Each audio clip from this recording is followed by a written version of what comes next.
Είναι το Stadthaus και ουσιαστικά εδώ ήταν τα αρχηγεία της Gestapo. Social democrat called Fritz von Hacht. The walls are like 3 meter thick, the ceilings are 1 meter thick. It's Our next huge. stop is the Rathaus. There was another bunker. Μόλις 7 λεπτά από το Δημαρχείο του Αμβούργου, μία από τις πιο σκοτεινές εικόνες που έχω δει στην Ευρώπη. Αυτό είναι το Wasserschloss.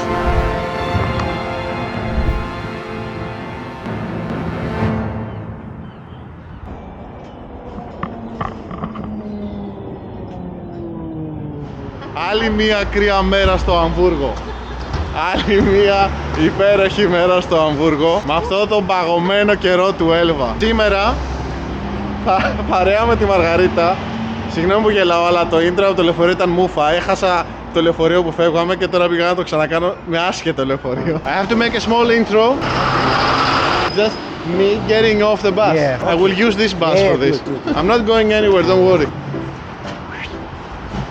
Άλλη μία κρύα μέρα στο Αμβούργο. Σήμερα όμως δεν είμαστε μόνοι. Έχω τον καλύτερο οδηγό της πόλης, τον Άρμιν, ο οποίος είναι ένας εκπληκτικός άνθρωπος που προσφέρθηκε σήμερα να έρθει μαζί μας, παρόλο που έχει δουλειά, και σε ευχαριστώ πάρα πολύ, Άρμιν, να μας πάει στα πιο σκοτεινά σημεία του Αμβούργου. Άρμιν! Hey. This Hello, is nice to meet Armin, you. Hello. 100% pure Iranian fighter. Always wears his gi. The name is this gi. Yes. Gi. Yes. His gi. He's a jiu-jitsu black belt keeper. You don't want to mess with this guy, but he's so sweetheart. He's the main character of this vlog. I'm not the main character of the vlog. We just stopped nearby where? Stadthaus. You mean the Gestapo's headquarters? Yes. It was a horrible time. They tortured here people and killed people here. I can imagine. I see a lot of bunkers, like a sub-city under the city. Actually, now it's a hotel, I guess. Now it's a hotel and a mall is in there. And a some mall. Shops opened up a small bookstore. Okay. With a little memorial for the horrors which happened here. I understand. Is it open for the public? No, it's open. It's open. You can go there. Let's go inside. Shall we go inside? Yeah. Ακριβώς απέναντι, αυτό το μεγάλο κτίριο που βλέπετε κρατάει μια πολύ σκοτεινή ιστορία για το Αμβούργο. Είναι το Stadthaus και ουσιαστικά εδώ ήταν τα αρχηγεία της Gestapo. Αυτή τη στιγμή όλο αυτό έχει αλλάξει εντελώς ύφος, έχει γίνει ξενοδοχείο και εκεί που θα πάμε τώρα είναι ένα βιβλιοπωλείο. You think am I allowed to film something?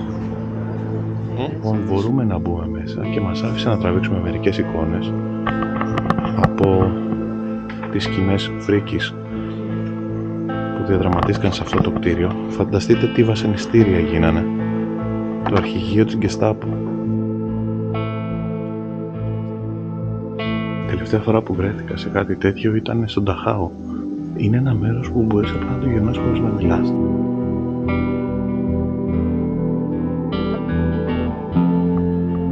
Καλύτερα να ρωτήσω λίγο τον Άρμιν που λέει εδώ. What exactly? Yeah, so this is a protective custody order for a social democrat called Fritz von Hacht. The reason was he was detained for he was suspected of maintaining an organizational question of the SPD, which was a social democratic party in Germany. Okay. Yeah. They were running after the homosexual people. Everyone. Gypsies, homosexual people. Everyone. Everyone who was not in their view of acceptance. Their perspective and acceptance. Yes. Everyone. Like even they hunted themselves down. Huh? Yes, if you were not You were not aligned with their ideas. yes, you had a hard time. Αυτός είναι ο χάρτης με τα στρατόπεδα συγκέντρωσης. Ναι. Κοίτα πόσο πολλά υπήρχαν μόνο μέσα στο Αμβούργο. Ξέρω δεν ξεκινήσαμε και με τον πιο όμορφο τρόπο, αλλά είναι μια πραγματικότητα εδώ πέρα. Μια πραγματικότητα για την οποία ο κόσμος ντρέπεται γενικά, να ξέρετε. Δεν είναι περήφανοι για όλο αυτό και δεν έχουμε έρθει να το δείξουμε με ευχαρίστηση προφανώς. Θες να πάρουμε ένα τέτοιο? Do you believe this is owned by someone or it's for rent? The bikes? The bike. It's from The someone. one with the box. Come on. Yeah. I have to find something like this. Like this. Okay. Πάμε να αλλάξουμε λίγο κατάσταση. Κοιτάξτε εδώ, ένα καφέ ακριβώς δίπλα στο ποτάμι. Μπορείς να κατέβεις άνετα και μπορείς να παρκάρεις την παρκούλα σου εδώ, να πίνεις τον καφέ σου μια όμορφη ηλιόλουστη μέρα δίπλα σε αυτό το ήσυχο ποτάμι. Ενώ ξεκουνάει ολόκληρο, είναι μια γέφυρα λίγο... Is this a small part of Elva? This is the river Elvas? No. It's not Elvas? No. Because I said it's Elvas. No worries. Πρέπει να προχωρήσουμε πιο κάτω. So this building was built in the 1940s, in World War II, and it was mainly built from prisoners. The walls are like 3 meters thick. Ceilings are 1 meter thick. Ah. It's huge. They say they tried to demolish it Yeah, after the they- wall, but yeah. the walls were too thick and too this hard. Was even thicker. Mhm. This is even thicker, and so every building had like was damaged at the other side. So they said eventually for this one, no, we won't do anything. It's too expensive. We need too much explosive, and it's too dangerous for the other side of the Okay. for the houses. What the and, use of this building now? Yes.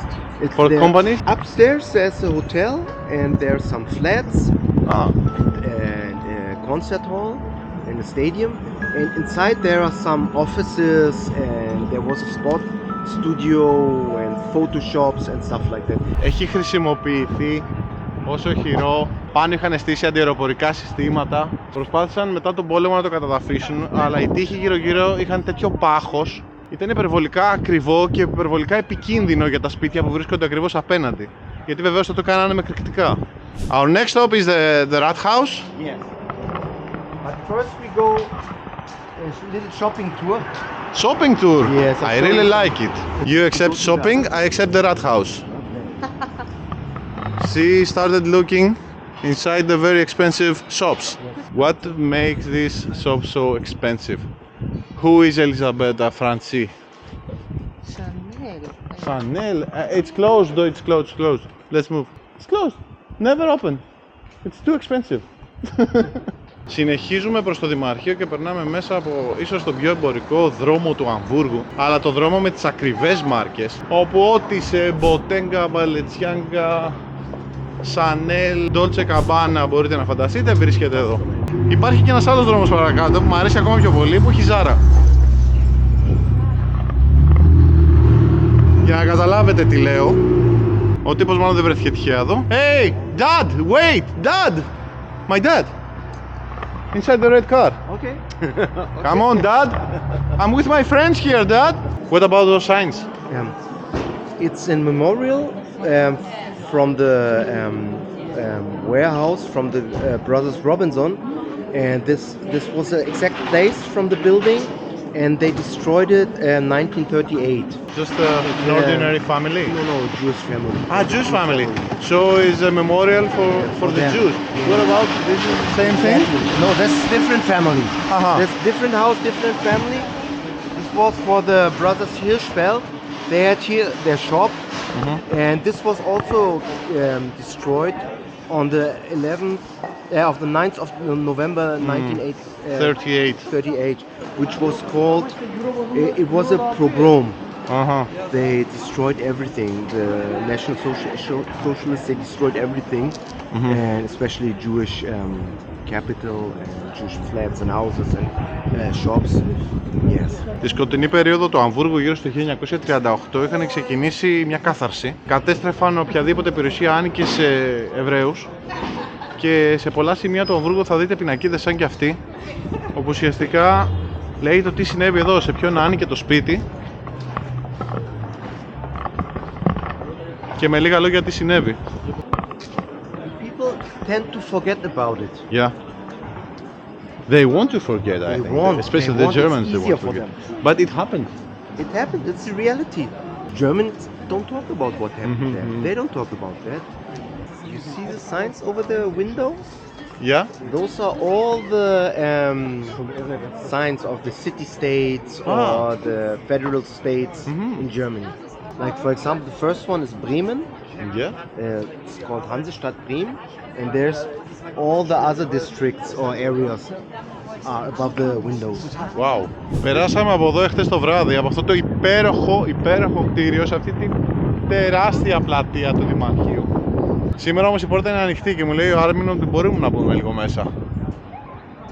So Armin, what about going in? Let's do it. Let's Sure. do it. Yeah, let's do it. But, I feel like the mayor now. Α, εντάξει, δεν απαγορεύεται. Μπαίνουμε στο Δημαρχείο του Αμβούργου.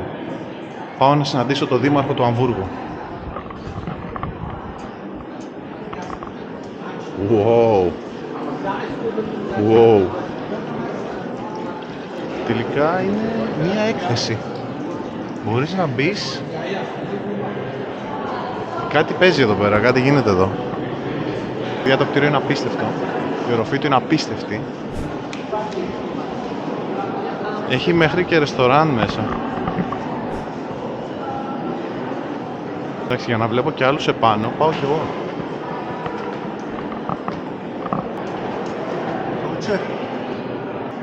Αυτό είναι λοιπόν το εσωτερικό του Δημαρχείου του Αμβούργου. Πίστευτο μέρος και πάρα πολλές πληροφορίες γενικά.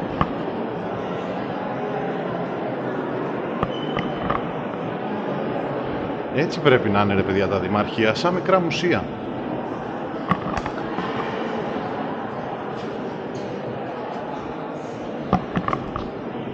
Αν έρθετε στο Αμβούργο, κάντε μια βόλτα, αξίζει, είναι ανοιχτό για το κοινό και μπορεί να πετύχετε και κάνα ωραίο event.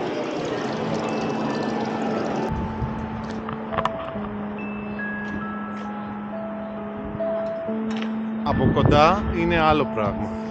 Η συγκεκριμένη εκκλησία πλέον είναι ένα μνημείο. Ένα μνημείο που θυμίζει το τι συνέβη εδώ πέρα το 1943. Μόλις 7 λεπτά από το Δημαρχείο του Αμβούργου, μία από τις πιο σκοτεινές εικόνες που έχω δει στην Ευρώπη. Συνήθιζε να ήταν εκκλησία, τώρα είναι μνημείο. Το συγκεκριμένο κτίριο αποτελεί ένα από τους πιο εμβληματικούς χώρους μνήμης στη Γερμανία.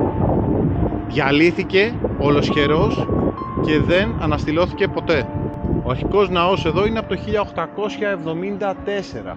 Το συγκεκριμένο κτίριο ήταν το πιο ψηλό κτίριο για περίπου 2 χρόνια, 147 μέτρα. Πιο τραγικό κομμάτι της ιστορίας του ήταν το 1943 με την επιχείρηση Γκομόρα, όπου καταστράφηκε ολοσχερός και ο πύργος του στα 147 μέτρα χρησιμεύε σαν σημείο προσανατολισμού για τους πιλότους. Μπορούμε να πάμε μέσα και θα πάμε μέσα.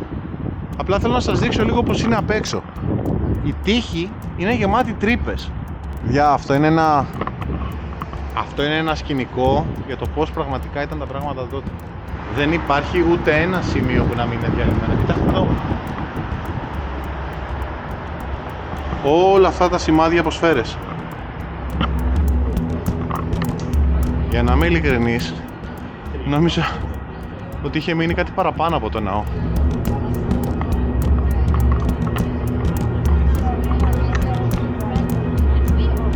Παιδιά, δεν υπάρχει τίποτα όρθιο. Τίποτα όρθιο.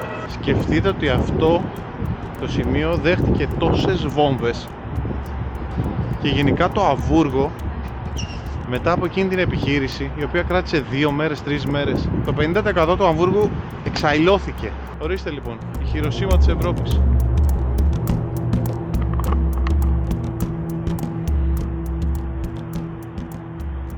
Να και κάτι που δεν το βλέπεις κάθε μέρα, να στεγνώνει ένας ποταμός την ημέρα και το νερό να ξαναγυρνάει τη νύχτα. Βλέπεις μέχρι και τα ξύλινα στυλώματα κάτω από το δρόμο. Έχουν ανοίξει κάποιες πύλες παρακάτω και έχουν στεγνώσει εντελώς το ποτάμι και έχει μείνει μόνο μια τελείωτη μούργα και μια βρώμα.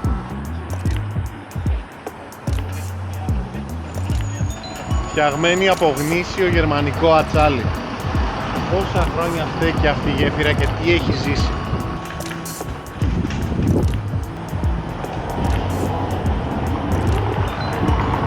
Σίγουρα όσοι έχετε ψάξει για το Αμβούργο θα έχετε δει αυτή την εμβληματική φωτογραφία.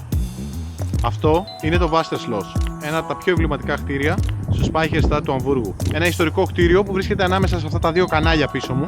Στεγάζει ένα εστιατόριο και ένα ιστορικό κατάστημα τσαγιού. Εντάξει, είναι ένα από τα πιο δημοφιλή σημεία για φωτογράφηση. Αλλά για να το κάνεις πρέπει να πας σε εκείνη εκεί τη γέφυρα κάτω. Εννοείται ότι θα πάμε. Φύγαμε. Αυτό είναι το Wasserschloss. Υπέροχο μαγαζί, μπορείς να βρεις τσαγιά, λικέρ, πάρα πολλές σοκολάτες σε σχήματα ψαριού, περίφημες σοκολάτες που βρίσκονται στο Αμβούργο, μια υπέροχη σοκολάτα με λικέρ μέσα και μια υπέροχη σοκολάτα με αμαρέτο. Αυτό ήταν και το εσωτερικό του περίφημου Wasserschloss. Δεν έμειναν και πολλά για τη σημερινή ημέρα. Στη συνέχεια κατηφορίζουμε λίγο ακόμα προς το λιμάνι, όπου θα δοκιμάσουμε το περίφημο σάντουιτς με ψάρι, το οποίο βγαίνει σε διάφορες παραλλαγές, μαριναρισμένη ρέγγα, ρέγγα τουρσί, ρέγγα τηγανιτή, ρέγγα ό,τι θέλεις. Δεν χρειαζόμαστε fancy εστιατόρια για όπου πηγαίνουμε. Μια απλή καντίνα δίπλα στη θάλασσα μας αρκεί για αυτό που θέλουμε. Κάποιες φορές το καλύτερο που μπορείς να φας βρίσκεται σε αυτά τα σημεία. Και επίσης έχει πολύ περισσότερο θέμα τριγύρω.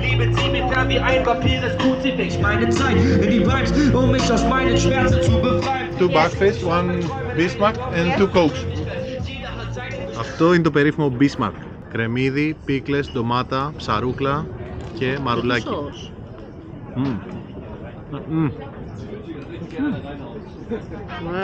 Ωραίο. Κοίτα, άνετα παίρνει ένα 6 στα 10. Και από εδώ από την προβλήτα κλείνουμε για σήμερα. Φεύγουμε να πάμε στο μετρό, γιατί μας μένει περίπου 2,5 ώρες μέχρι να ξαναβγούμε για φαγητό. Οπότε σας ευχαριστώ πάρα πολύ που παρακολουθήσατε, όσοι παρακολουθήσατε μέχρι εδώ, και όσοι δεν παρακολουθήσατε θα παρακολουθήσετε. Κλείνω με αυτή την ωραία εικόνα του Αμβούργου και τα ξαναλέμε. Τσάου! Αυτό ήτανε. Δεν σας πρίζω άλλο τον πάπαρο. Τελείωσαν τα βίντεο. Ναι. Ναι.